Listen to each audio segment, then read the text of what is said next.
up, nerds? Welcome back to my channel, guys. I'm so excited for today's video. As you guys have the title, we'll be doing end of the year book tag. Wow, why did I say tab? I'm not sure. Anyway, my shelves are bare. It's just like there's so many books on here, and not even from this video, but just from videos that I'm filming, like that I just filmed, like chaos. But I'm like, I'm gonna have to film every book I read in this year, so it's gonna be a lot of books anyway. So I'm just like, let me just leave them on the floor. So my shelves look a little bare. We can add Santa. Cute. Anyway, I am so excited. If you guys don't know, I don't know, because this is my first year with a booktube, but I've seen this going around. It's the end of the year book tab. They answer a bunch of questions. I got all of my questions from Destiny's video. So I know people do it like differently. Some people add their own questions. Some people do like other things. I took the questions she had on her list here on her video. So that being said, first, if you guys like this video, definitely give it a thumbs up. First, if you guys like, book tags, if you guys like, I don't know, all the nerdy things, then definitely give this video a thumbs up. Hit the subscribe button. Without further ado, let's just get started. I'm hoping not to make this a long one because yesterday's video was a long one. I'm sorry. I also have talked about these books time and time again. So I'm hoping that you don't get mad at me if I don't go into too much detail, because I honestly have talked about these books way too much. I feel like it's like beating a dead horse. But real quick, I just wanted to answer. So I'm going to go from like the number 22 to 1 because I stack them that way. But real quick, her bottom few questions, she was just saying, like, I guess the question, I don't know, after 2023 reading, what are you prioritizing in 2024 reading wise? And honestly, I'm not really prioritizing anything. I just want to read, and I feel like definitely want to read what's on my book cart, but I'm definitely, I guess, prioritizing reading for fun. I really have become a very like stick to my TBR, read my TBR kind of person. And it's not a bad thing because I always enjoy so much. Like, I love reading, you know what I mean? So it's fine. But I did a video, if you guys saw, mood reading for a week, and I love that. So like, I kind of want to play around, prioritize that a little bit, just kind of reading, picking up a book, reading it, putting it down, or like starting a book, not liking it, changing it out, that kind of vibe. You know what I'm saying? Doing a little bit more of that. And then it says reading goal, reflection, and 2024 reading goal. So it's hard to include the books that I read in December because December is not over yet, and obviously I'm filming this, so I kind of can't include them. But I definitely was over my goal this year. I had a goal of 100 books, and I read 100, probably like 119. I believe 119 books. And so, like, again, not including December. So that's a lot of books. And I like that. I honestly would probably stick, I don't want to go like too ham and say like 150 next year, but like maybe 150, 125, maybe 130. Maybe I'll do like 130. For my goal next year, I felt like it was not hard to hit my goal. And I wasn't like actively trying to read. I was kind of just going as the months came. I was trying to finish my TBRs though. So, I don't know, it just worked out and I was happy about it, but I don't need, like, obviously the goal is for no one but myself. So like, I don't need to read 150 books, but, I might, we'll play around with that, but I might do like 130. We'll see. Book you would read that you would reread. I've talked about this so many times. Honestly, I did a whole video of books that I would reread first. My top 12 books actually, and there's so many that I would reread, but the most like one that I'm probably going to reread first is Divine Rivals, because the new one is coming out soon, and I do want to reread this before reading that one at some point. And so I love this book. I thought it was great. I would definitely reread that one. If you have not read it, you need to read it. Okay, it's this book that has the most unique concept. I have two. One is Bittersweet Memories. Now, this may be a spoiler, so if you have not read this, I'm sorry. Honestly, go into it blind. Skip this. Do not listen to what I'm saying. But if you don't mind a spoiler, then definitely check it out. Sorry, I could just read the back, but also I do want to tell you like what the the tropes are, so it's gonna get confusing. But it says, when her boyfriend breaks her heart, Alana goes after his older brother in a quest for revenge. It would have been simple if he also wasn't her new boss. As they work together, it soon becomes clear Silas knows more about her than he should. He knows about the past she's forgotten and the memories that evade her, but some secrets are better left buried. It's juicy. So again, this might be a spoiler, so skip ahead. But so it is actually amnesia romance. It's also childhood friends to lovers. Then amnesia. Then it's then she dates the brother because she forgets the guy she was dating when she has amnesia, so she dates the brother, and so that's how she gets reintroduced to the main guy's life again, because she's dating his brother, and they're like, what? Because they used to date, but she forgot. So it was just chaos, and then she obviously is trying to get revenge on the boy who breaks her heart, the brother, so she gets back with the older brother, not knowing that this is the second time they were together. It's a lot to explain, again, but like, it was insanity, it was craziness, but I love it so much, so good, definitely the most unique. There's nothing like this, nothing like this. Oh my gosh, I forgot one too. Sorry, this one's also super, super unique. If you guys now have read Dear Aaron, the whole like 60% of this is only letters and emails back and forth. That's it. Like, it's, sorry, messaging and emails back and forth. There's no thoughts, there's no anything but emails and letters back and forth for like 60%, and then they finally get together. I've never seen anything like that. It isn't crazy. And then the last one was just Paris is Always a Good Idea by Jen McKinley. So this is so cute. She actually goes... I've never seen anything like this. There might be some like this, but most unique that I read this year, definitely. The main girl actually, like, she's told she's boring and that she's, like, loves work. Like, she's a workaholic, basically. And she's like, you don't know, her family told her, like, you forgot love or something like that. And so she's like, whatever. She's like, you know what I'm gonna do? So she goes to Paris and decides to revisit her ex-boyfriends that she had dated while she was studying abroad. So she goes around and dates, like, she goes to where she, like, was dating them and whatever, and, like, what is that word? Tries to see if those are the loves of her life, basically. It's a good time. Never seen anything like that. Oh my gosh. Okay, fave quotes of the year. I don't have a favorite quote. I just don't. It just comes as a book, and then I just never think about it again. So I don't know. What is the highest and lowest rated book that you read on Goodreads this year? Do you agree? I have to put it in average rating. Wait, average rating. I gave so many books 5 stars. If you did not see that, but my lowest rated book, I have 3. I have Tomorrow and Tomorrow by Gabrielle Zevin. I gave it 2 stars. Does It Hurt by H.D. Carlton, also 2 stars. And The Kraken Sacrifice by Katie Robert, also 2 stars. I agree. And then my highest rated books are, I agree. I just did a whole video to my 5-star reads if you have not seen them. So, I agree with those. Some of my 5 stars I went back and forth with, but like, again, go check out that video if you have not seen it. Okay, shameless plug. Unpopular book you loved. From the Embers by Ali Martinez. I love this book so much. I've talked about it nonstop. And it's not unpopular because people don't like it. It's unpopular because I don't know if anybody has talked about it. So I've talked about this enough. 10 out of 10 recommend. One of my favorite books this year. So good. Cringiest book you read this year. I felt like this was just so cringy. The Ex-Hex by Erin Sterling. It was corny, it was cheesy, and it was like, oh, magic. It was so cringy to me. I had a horrible time reading this, and I can't believe I finished it, not gonna lie. And I had to listen to it on Audible because I could not do it. It was just super cringy. And the main guy was just like a total like weirdo. I just did not like him that much. So totally cringiest book I read this year. A book you haven't stopped thinking about. This is most recent, but like I can't stop, won't stop. This is From Blood and Ash by Jennifer L. Armentrout. I love this book so much. I cannot stop thinking about this series, this book. I can't stop, won't stop. I'm addicted and I just can't get enough. And I'm going to be so sad when I have to wait for the next book to come out. I want to read this so bad. Okay. Also, so this one also applies to this. It was favorite covers of the year. I have so many, but like this one I love so much. I love it. I think it is so gorgeous. I cannot stop staring at it. I also freaking love this cover so much. Like, It is gorgeous, and I everything about it is perfection. Like, I love this cover. It is beautiful. It's gorgeous. It looks like hand painted, and I think that's what I love the most about it.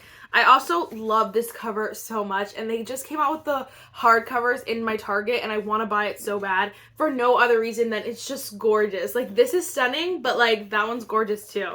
I would keep both for sure because this is the OG, the before she got, like, I guess picked up by whatever publishing company, but so good. Look at that though. That cracked spine is not cute. Oh my gosh. And then also I love this cover. This is the UK version of Divine Rivals. Mine came like a little bit ripped up here and I was so mad, but I got it from I think it's Blackwell's or something like that. So it's so far away that I could not, like, I didn't want to be like, oh, hey, send it, and then it'd take another, like, 4 weeks, because I was like, honestly, you won't even see that much. So it's super cute, though. I love this. I want the Ruth's Vows version. I love these covers so much, and I hate people on covers, and this is gorgeous. This is so cute. Okay. Shortest book you read this year. That would be The Dragon's Bride by Katie Robert. Super short. This is less than 200 pages. 183 pages. And that's, like, extra stuff. That makes it 183 pages. It's a super short book. These are okay. I DNF'd the series, so I would not recommend, but it was very short. Longest book you read this year, Harry Potter and the Goblet of Fire. I have yet to read the next one. So right now, she holds the title of the longest. This book is like 7,000 pages. Okay, it's 733 pages. 734 freaking pages. This is a long book, honey. This is so long for no reason. Like, literally for no reason. But it's the longest book I read this year.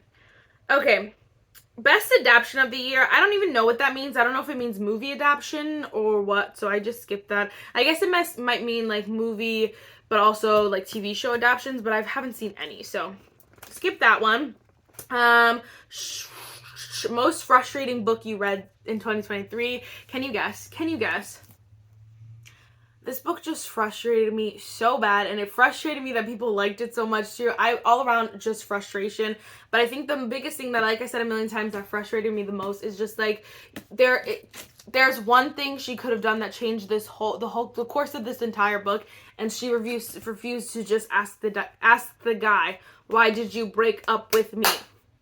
No, she just waited freaking all this book, and that was so frustrating. Oh my gosh. Oh my gosh. Okay, let me stop before I get myself in a bad mood. I don't know what it means, happiest book of the year. Happiest read of the year. Happiest, I don't know if it means like making me the happiest or like the most, this one was the most like positive, had the least sad things in it. But I chose When in Rome by Sarah Adams. This book I just felt like it's just in general a very happy book. There's not a lot of sadness to it. That's hard though, because a lot of books nowadays just add something that's a little bit sad, but like for the most part this was fun. It's small town, it's a short read. Like, I feel like this just was giving super happy. It made you happy, they're happy, like, and all around I feel like this probably I would give the cake for happiest read of the year, even though I don't really know. New fave author you discovered in 2023. That'd have to be Miss Stephanie Garber. Well, her name's up here. Stephanie Garber. I love her so much, and I cannot wait to just, I don't know, I want more from her. I love this series. I love her writing. I thought she really made you go to this world, and I love it, and I think she's an incredible author, and I cannot wait to read more from her. Definitely new fave author. I have a few. I did a whole video dedicated to my fave authors, so check it out if you want to see that one. Okay, book that surprised you. I have a few, but like this one surprised me so much. This is Second First Impressions by Sally Thorne. I love this book. I thought it was so good. It was like a little bit corny, a little bit weird. The main girl is like, you can see she's giving grandma because she works at like a nursing home, nursing community, and so like everyone makes fun of her because she wears like the glasses that hang around her, like, you know, that are attached to like the string, and like she was giving grandma, but then he's like a bad boy, and so it's just fun. It's very corny, very cheesy, but it's a good time. I love it though. I love it. But definitely surprised me because I was not expecting. I was like, nah, this is gonna be bad, but it ended up being so good. Okay, fave main character of the year, fave character. I like this. This was hard too. Again, like, I didn't want to sit here for a half hour going through the nitty gritty of every single character. There are definitely some characters that I'm like, oh, I wish I could be you. There are some characters who I'm like, I want to be your best friend. But like the one who I felt like was both was Miss Nesta. Like, I want to be you, but I also want to be your bestie, and I also want to be like a fly on the wall and just be there every time like you snap on someone. Like, I love Nesta, and I know like she's mean to Feyre, blah blah blah. Feyre's a baby though sometimes. Number one. Number two, so Nesta needed to say some things that Nesta says things that need to be said, and I appreciate that. I love like just how she gives zero craps and like she's not playing. But I also like how, you know, she does come a little bit more full circle. Like, she goes through this journey to kind of find out who she is and to get herself back to who she is. Like, no, she's not this shy, timid girl who's gonna be quiet. No, she's gonna speak her mind and she's not gonna back down. But she also, like, you know, realizes, hey, I don't have to be mean about it. And I love it. I love Nesta so much, and I could not. I also love Cassian. I also love Rhys and Azriel. Like, I love this. I think the characters in ACOTAR are like great. Favorite's not my favorite, but everyone else I love. So yeah, I just chose her. Again, there was probably other ones that could have applied too, but I was like, honestly, like recently I just been like Team Nesta. I'm like, Nesta. I'm like, you go, girl. Okay. Fave book couple of the year. Same kind of deal. Could have chose a bunch of people, but like when I looked at them, I was like, it's Russ and Aurora. I love Russ so much, honestly. He is the sweetest thing. He is so cute, and I would kill for a Russ in my life. Like, I would do a lot for a Russ in my life because he's sweet on the outside, a little bit in charge on the inside. And so I love it. I love Russ. I think he's so cute, but I love them together because Aurora, like, I thought she was going to be annoying, but I thought she was great. She was so well written, and I love their coupleship. I love them together. It is just so cute. I love their journeys were kind of similar. You got to see like them go through that, one as a boy, obviously one as a girl, but I just love their characters, love their relationship. Definitely one of the fave couples of the year. And then, okay, a book that was overhyped. I didn't choose one because, again, I did a whole video dedicated to overhyped books, and so I didn't want to, again, beat a dead horse because I was scared I was going to lose followers in that video, so I just didn't want to do all that. Underdog book of the year. This was hard because I was like, underdog, what does that even mean? But I kind of took it as a book that had a lot going against it, and I still really loved it. And I picked Catherine Center, Hello Stranger. First of all, I got it in the book of the month. It was kind of one of those choices that, like, I wouldn't have chosen if I was reading, like, saw it in a store. But, like, because it was one of the options for book of the month, I chose it. So that was one thing going against it, was that it was a book of the month book, and I kind of had no choice. It was either this one or no book.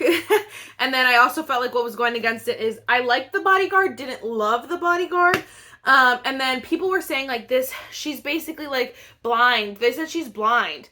And so you kind of see her go through that she's facial blind, number one. So it's not even fully blind. She could see everything except people's faces, and then it's not permanent. So they made it seem like it was going to be this sad story, blah, blah, but that's not what it is. It's it's very lighthearted. It's very chill. It's a great book. It's one of my favorites, like I said a million times, but, so there was a lot going against this book that I was like, I'm gonna hate this. And when I started, I was like, no. But then when I got into it, I was like, oh my gosh, yes! This book is so good. So definitely an underdog. Definitely an underdog. Okay. All right, then last but not least, we have the most disappointing read of the year. What a way to finish. And that was hard too. I had a few that like I felt like were disappointing, but I was like the most. I honestly do think Iron Flame was super disappointing, but I think this one was more disappointing, and that would be The Broken Vows by Catherine O'Mara. I think the only reason why this was the most disappointing was because there are like 3 or 4 books ahead of this one. Every other book that I've read by Catherine O'Mara, I have been in love with. Like, so, like, 5 stars, so bomb, so good, like, could not put down, was obsessed, want to inject myself with those books, like, they were so good. That's why this one was so disappointing, because I was like, I don't even want to read this. It took me so long to read this, and this was the longest one. No, please no. It was just, I was not my vibe. I didn't love, this is also like and childhood enemies to lovers. And then they're, yeah, childhood enemies to lovers. Then they're enemies again. But they're like really bad enemies. And then, but it's all, again, I think miscommunication. And, yeah, it's miscommunication. And, this girl is basically Zane, what is her name? It's Zane and, Celeste. Celeste is basically acting out of a misconception, basically, and I don't like that. I literally so annoying. I'm like, bro, you just, again, ask one stupid question and you'd be fine. So that book was super disappointing, and I cannot wait for more, but I'm like, please don't follow that book. Don't follow this track. It's okay. Alright, guys, that is it for this video. Let me know, are you guys doing this? Well, okay, it's hard, like, if you don't make YouTube videos, but you should definitely answer some of these questions down below. And yes, I will see you next week, guys. Have a good weekend. Bye, nerds.